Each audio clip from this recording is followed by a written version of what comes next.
Hey guys, welcome to a new video. Today I'm going to talk about my experience with the Canon R6 II after 1 year of use in sports photography. Now if you want a quick summary on whether I like the Canon R6 II or not, I didn't just buy, I bought two Canon R6 IIs, what he said. So as I was saying, right now I have two Canon R6 II, so right from the get-go you can get to where I'm going with this video is that I really recommend this camera for sports photography. And I'm going to start off the video with the things I like the most, and then gradually I'll speak about the things that I don't like as much, then one tiny little detail which is a love-hate relationship, and then in the end things that I'm already used to in Canon cameras that are not a surprise to me but might be a deciding factor for someone who is starting out and wants to choose from Canon or Nikon or Sony or whatever. And one thing I really like about this camera is the focusing system that it has. Now I came from the DSLR world, so I had a 90D and a 6D Mark II. Now there was nothing wrong with the focusing system of those two cameras, but comparing it to the R6 Mark II is like night and day. The speed, the accuracy is just far superior in this camera. And I'm not even talking about face recognition and eye detection, which in its own is a game changer as well. I'm just talking about the focusing system in general. It just feels a lot stickier, and you know, once it grabs focus it just stays there, and that's it. It's just phenomenal. What happens when you have pictures that are in focus? You get a lot more keepers, so that's a major advantage. And obviously to me that's one of the biggest deciding factors when looking at a camera, is how is the focusing system, and in this one it does not disappoint. Another thing I really like about this camera, and it's not specific to the R6 Mark II or Canon, it's more to mirrorless cameras, is the EVF. So being able to see the exposure in real time, obviously it won't take into account slower shutter speeds, for example, but you can tell right away if the picture is too dark or too light. And yes, if you have a DSLR you can look at the metering, you can look at the histogram. It's not the same thing.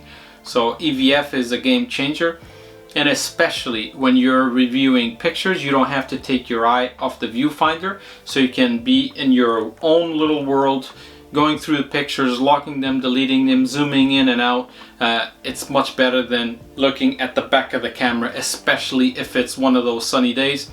And if you photograph on a bright day where you're trying to review the pictures on the back of the camera, you know what it's like. And if you've tried a mirrorless camera where you can do everything from the viewfinder, it is a game changer. Okay, now there's ups and downs. Obviously the bad side of the EVF obviously is that it consumes a lot more battery, but this camera does come with batteries which have a little bit more juice, and we get to the battery in just a second.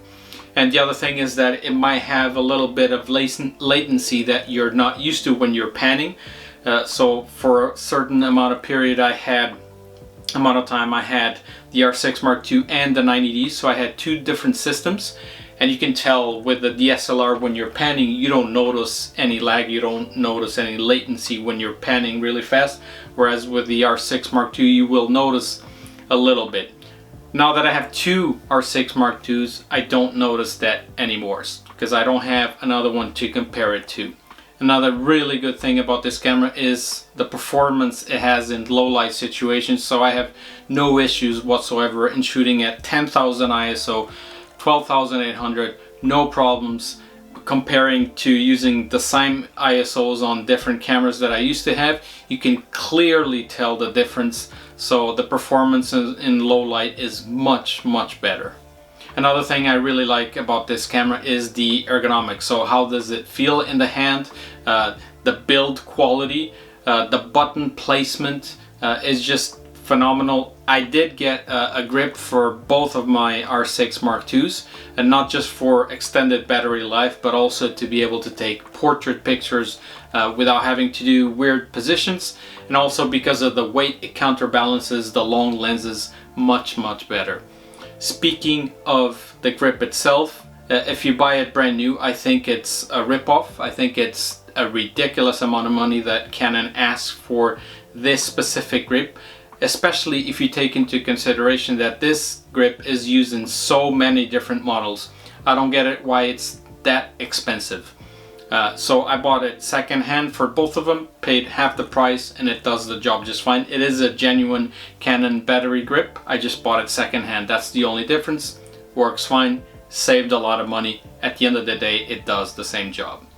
Speaking of battery, the R6 Mark II does come with the new batteries that they have. You can still use the old ones, which are the same format, but these ones have a little bit more juice, so supposedly they last a little bit longer.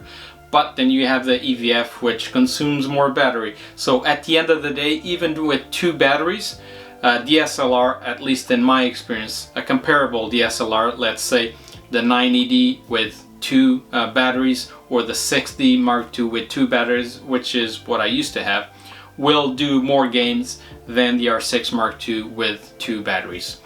I say I can do maybe, these are not scientific calculations, but roughly 3-4 games, football matches with the two batteries, whereas with the DSLR maybe I would do 7 or 8, maybe not double the amount, but definitely more games than with the R6 Mark II. And that's understandable. The EVF is always on, so yes, it will consume more battery.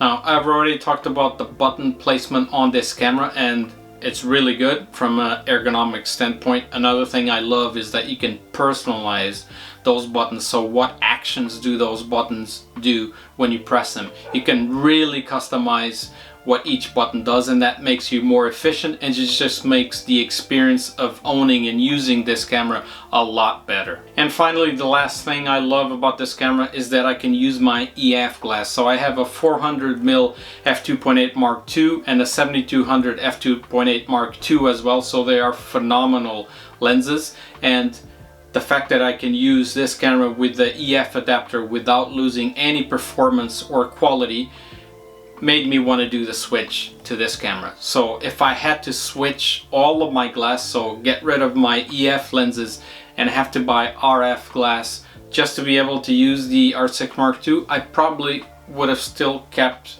myself in the DSLR world. So the fact that I can use my EF glass, yes, I have to have the adapter in between, but that's fine.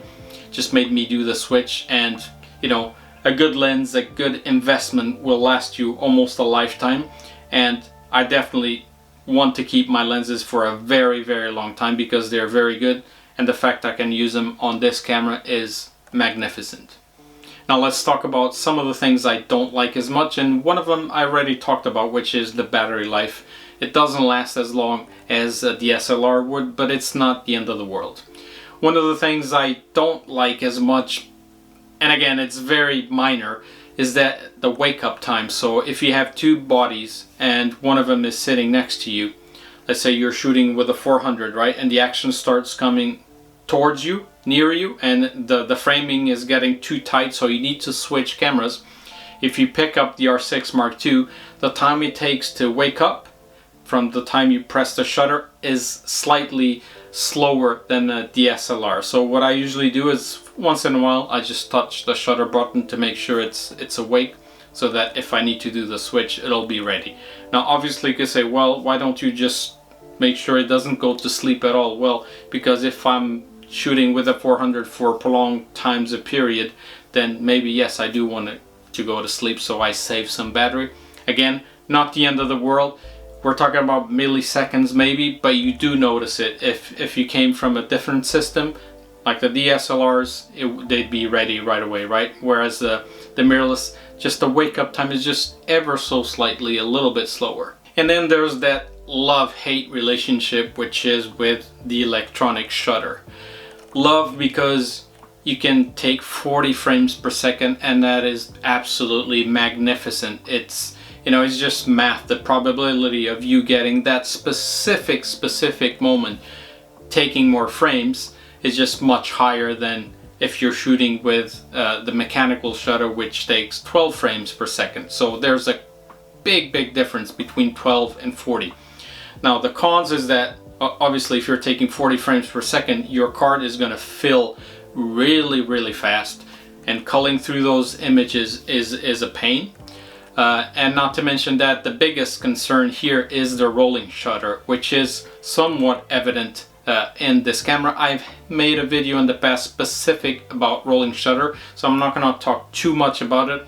Let's just say for the most part I do use the camera in mechanical shutter so that I don't have the distortion. But there are situations where the electronic shutter does come into play and is very, very helpful. So again, it's a love-hate relationship.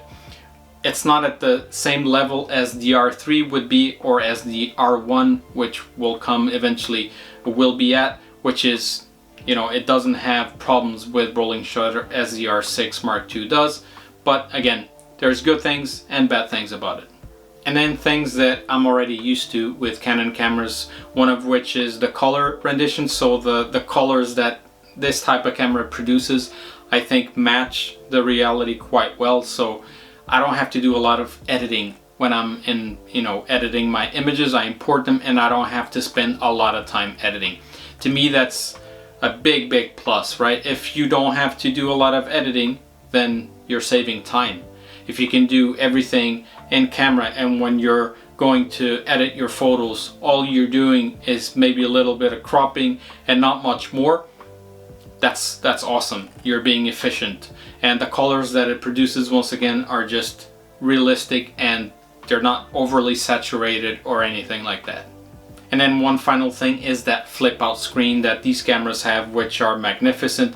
Again, I'm already used to this. Why? Because I had the 70D, the 80D, the 90D, the 60 Mark II, all of them had this same type of flip out screen, and you can rotate it up and down, sideways, whatever. It just helps you take pictures without having to guess the framing, right? If you're taking pictures like this or from a lower angle, you can just flip out the screen and see exactly what the camera is capturing, and you don't have to guess. So if you're shooting videos as well, I can see myself in the screen. So it's just very, very, very helpful. And to wrap things up, would I recommend the R6 Mark II to sports photographers? Of course I would.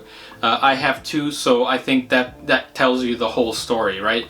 So being able to use this camera and liking it so much that I actually went ahead and replaced my second body with another R6 Mark II should tell you that yes, I really, really recommend this camera for sports photography. It is not the perfect camera, obviously, but for the price point, it is just absolutely magnificent. And that's it for today, guys. If you enjoyed this video, don't forget, hit that subscribe to the channel if you aren't already. Until next time, take it easy, guys. Stay safe.